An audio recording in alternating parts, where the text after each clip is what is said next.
Hi everyone, welcome back. In this video, as you can tell by the title, I'm going to be showing you all the treats that I've made this month for Halloween. This is probably the longest project and video that I've done. It took me the whole month to piece together this video. It was probably one of the funnest videos that I've done. I love to cook and I love Halloween, so I thought why not mash them together and show you guys everything that I made. So I hope you guys like all of these recipes and it gives you good ideas to do by yourself, with friends, with family for spooky season. Thank you guys for watching and let's go.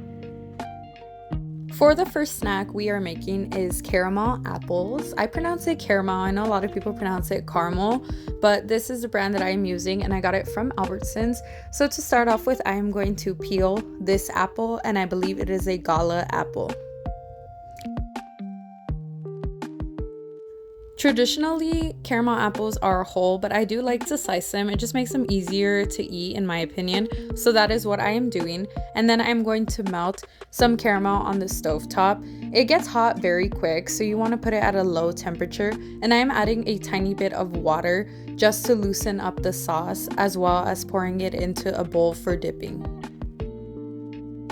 From there, I am coating each apple piece, and you might want to wait until it cools off a little bit. It was a mistake that I did make, but I am going ahead and coating each piece and placing them on a plate nearby. Then I'm going to sprinkle some festive Halloween sprinkles on top.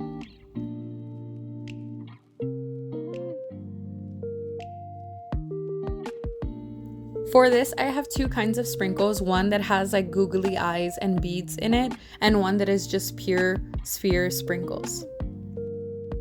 Then I'm gonna let them chill for a few hours and they are done. They were really good and super cute and spooky. I decided to put some on this ghost plate and it was perfect. For our next snack, we're making skull brownies. This is the recipe that I use and it came out pretty good.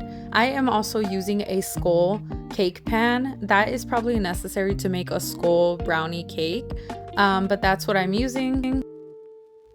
And of course, if you don't have that, you can always do another shape or just do them simply as brownies and add festive decorations on top.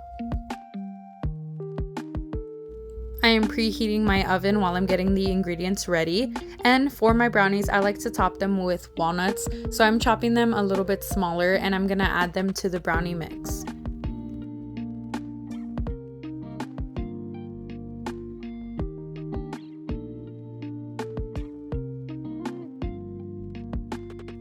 I threw the butter and chocolate chips in the microwave.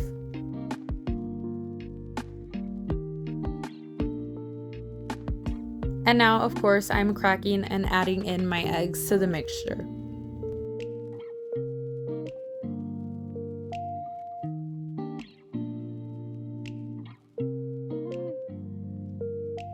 Here comes the flour that I am adding. Then I am taking my skull pan and I am going to grease it. You want to be sure to grease a pan like this with the shape very thoroughly because it will prevent it from coming out. Then I am adding extra chocolate chips on top of the lower half of the brownies, and for the top I am adding the chopped walnuts that I chopped. So I actually did forget to give an update when it baked, but I baked it for about 30 minutes and it came out delicious. The next snack is spooky quesadillas. I got these cookie cutters from Walmart. I believe they were around $2, and I am taking some corn yellow tortillas. Then I'm going to begin to cut out my shapes as well as add cheese in the middle. Then we are starting with the cat. For the extra piece on the side, I'm going to use the graveyard cookie cutter because it is the slimmest and it's going to get the most out of the tortilla so nothing goes to waste. This one is probably the most simple. You just cut out the cookie cutters from the tortilla, put cheese in the middle, cook it, and call it a day. And I love this variety pack because it came with so many different shapes. As you can see here, we have the ghost. It also came with a cauldron and a few others.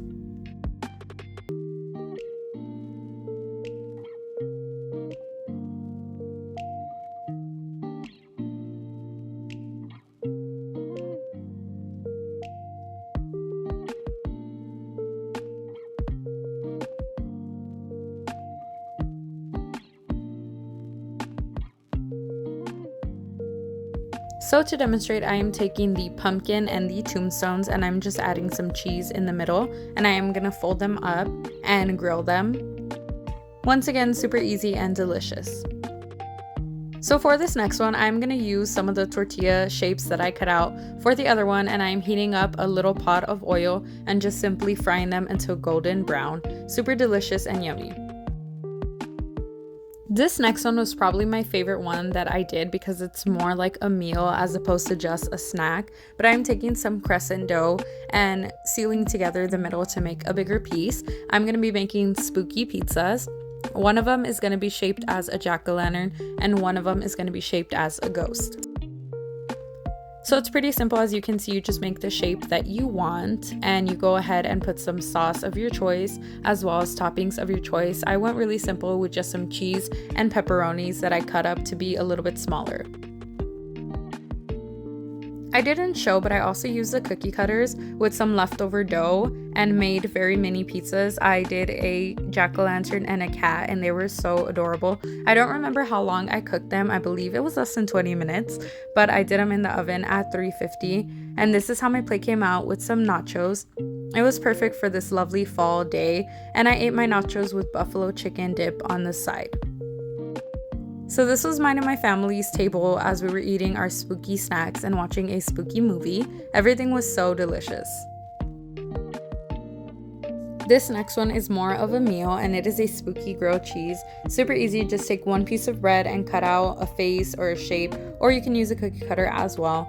Put some cheese in the middle, top it with the cutout face, and throw it on the grill. I also did one with a cookie cutter in the shape of a cat, as well as cutting the cheese as the shape and just cooked it.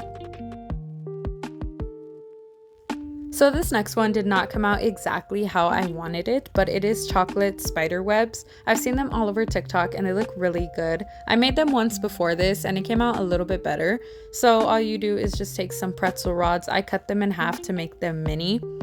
Put some white chocolate in the middle, assemble them as a spider web, and then cover that in white chocolate. You can also use regular chocolate, dark chocolate, any kind that you want. And I'm adding sprinkles to give it that Halloween look. Super simple, super easy. This next one is a very easy snack. All you need is a piece of string cheese and you're gonna cut it into thirds. Once you have that cut into thirds, on the bottom you're gonna make little broomsticks. I like to cut 3 pieces diagonally, turn it to the side, and then cut it through, which I wasn't able to demonstrate here, but I'm gonna show you the little bottom. This is what it should look like. You're gonna do that to all of them, and then you need a pretzel stick and you stick it in the top to mimic a broom handle. They're so tiny. So tasty.